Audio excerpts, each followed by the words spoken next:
నమస్కారం. నాకు నా ప్యానల్కి ఓటు వేసి గెలిపించిన నా ఉద్యోగులందరికీ ధన్యవాదాలు, కృతజ్ఞతలు తెలియజేసుకుంటున్నాం. ముఖ్యంగా ఉద్యోగులకు సంబంధించిన సమస్యలు చాలా ఎక్కువగా ఉన్నాయి. కానీ ఎలక్షన్స్ వరకే నేను చూడాలనుకుంటున్నాను. మీ అందరి యొక్క ఉద్యోగులు అందరూ ఎవరైతే ఎలక్షన్స్లో పోటీ చేశారో అందరికీ కలుపుకొని వాళ్ళ యొక్క సలహాలు సూచనలు కూడా తీసుకొని ముందుకెళ్తామని మీ అందరికీ తెలియజేస్తున్నాను.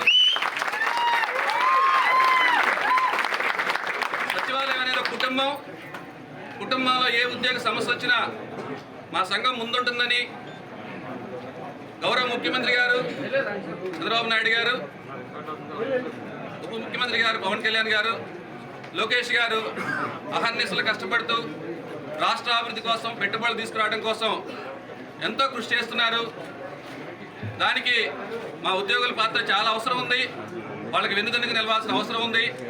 తప్పకుండా ప్రభుత్వానికి ఉద్యోగుల మధ్య వారధిగా ఉంటూ ఉద్యోగులు రావాల్సిన సమస్యలు పరిష్కరించుకుంటూ ముందుకు సాగుతాము.